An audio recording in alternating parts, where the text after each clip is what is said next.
Hey guys, so today I wanted to make another video about things you didn't know about collecting Militaria. I like to come up with ideas and just random thoughts and information that you might not know about the items in your collection or the items that you may want to collect in the future. And so I'm going to go ahead and bring you in and let's get started. Alright, so table full of stuff here like I always like to say. And so again, I wanted to share some things you didn't know. And so the first thing I'm going to share with you, right here in front of you, I have a Russian Mosin-Nagant rifle. It's your basic 9130 full-length rifle. And something I wanted to share with you that you may not have known is, some of you might not know, there's what's called the tang. And the tang is this right here, this part of the receiver at the back end of it, where it meets the end of the stock. And what it has on the underside here would be a date. So you'd have to carefully, disassemble your rifle and take the barrel and receiver out. And then again, it's going to have a date right here, 1944 on this one, right? But if you flip it on the underside here, this is what's called the tang. And as you see right there, it's got a date as well. And so if you can tell, that's 1944. And so this tang, the barrel and everything was made in 1944, right? But what you'll sometimes find is you'll look at the tang date and it'll be different than the receiver. So just for example, this might say, 1925. It could be 4 digits, could be 2 digits. Just for example, 1925. And then right here, this might be 1944. So you'd have a 1944 rifle built on an earlier receiver, on a if this was 1925, on an earlier receiver. And some of the earlier receivers, could be more rare or valuable or uncommon. You might even get lucky and you might even find a tang date right here from the late 1800s or something. I mean, you just never know. Honestly, I've had Russian Mosin-Nagant rifles for many, many years, and honestly, I've never, ever checked all of mine. And so here before long, I'm going to check the tang dates on mine. I'm just curious now to see what they are.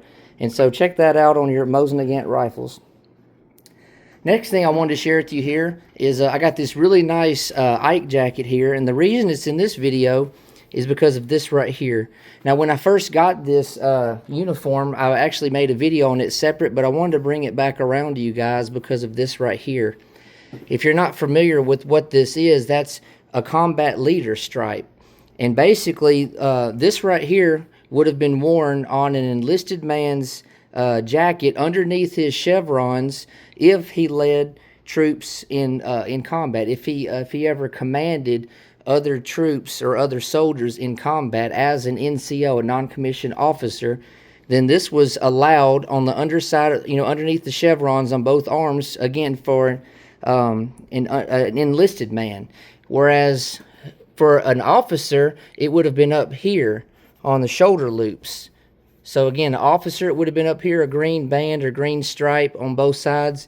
But this guy was an enlisted man at the time, and so he, you see, he's got it underneath his chevrons. And so again, that represents someone who commanded troops in combat. So these are pretty desirable. I'm not going to say they're super rare, but a lot of guys look for those. So if you can get a really nice jacket or uniform with these, again, under the chevrons enlisted or the shoulder loops on an officer jacket, it'd be a pretty cool thing to have in your collection.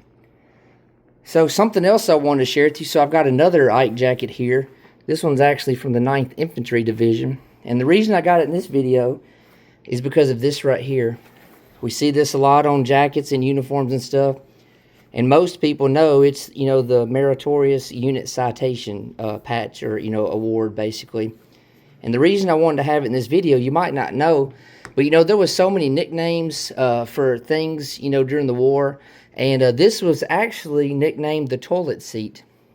See, I say toilet because I'm from the South. A lot of you guys say toilet, but it's toilet. Just like you change the oil in your car. It's not oil, it's oil. I'm being funny. It's just my southern accent. So again, this is the toilet seat. That's what the soldiers nicknamed it. The Meritorious Unit Citation is also known as the toilet seat. Toilet. So moving on, I got these right here. These are a pair of rough outs. And the reason they were called that, if you didn't already know, is because the leather texture, the rough side was on the outside. You see, it's actually smooth on the inside, and you would think it would be the other way around. Like you see the leather smooth, you think that would be on the outside, and the rough texture would be on the inside, but it's rough outs because they're more waterproof, they're more durable and everything for, the elements and different conditions the soldiers would fight in or find themselves in. And so again, these are rough outs because the leather texture, the rough side is out. Smooth side is on the inside. You see, it's smooth. Smooth side in, rough outs, rough side, rough outs, outside, right? So just want to throw that at you. Moving on here, I've got a set of some World War II dog tags. I got a couple different examples. And the reason being, I know a lot of you guys have dog tags, you collect them, and may already know the difference in them. So basically, these right here are just your standard dog tags that would have been issued, right? See, these from 1943. But we also have these right here, which has, the man's name, the soldier's name and information, and his next of kin. Could have been his wife, could have been his mother, or whatever. And, it has their name, their date, and everything. And the reason I have these in this video is because you might not know it, but the next of kin dog tags, after July of 1943, they were stopped. And the reason being is because it was found out that when American soldiers were captured, they were taken prisoner by the enemy. The enemy could mess with that soldier psychologically and make threats or talk about harming their family or, their loved one if they saw this information on the dog tag. So just for example, say this man right here, James Hamilton, say he was captured as a prisoner of war, right? And the enemy takes his dog tags from him, and you got Lula Hamilton. Again, it could be his wife or mother or something, for example. They could mess with him mentally to get information from him or try to torture him or threaten him, or threaten his family. Say, hey, you know what, James? I know where your wife lives. I know where your mother's at. I'm going to send people to hurt your family, or I'm going to do this or that. Get in the soldier's mind and mess him up mentally, threatening his wife or his mother or his family or whatever else. And so after July of 1943, the next of kin, the next of kin's name and the address, all that was removed. Because, again, it was just causing too many problems with soldiers that were captured. Again, if I was captured, I wouldn't appreciate a lot if people were threatening my wife or my family, trying to get in my mind. So I'd give information about, my unit or where we're moving to or what we're doing or upcoming plans. And so again, after July 43, the next of kin, the name and the address were removed from dog tags. Just a few other things to share with you. So I've got 4 different magazines right here.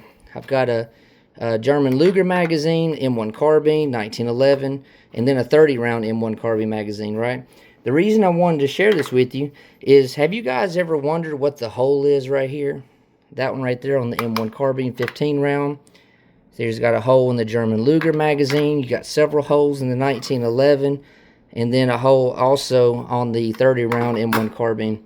So if you didn't know it already, those are drainage holes. So you think the soldiers, they're walking or fighting in rain, or they're crossing through a swamp or muddy area or a pond or river or whatever.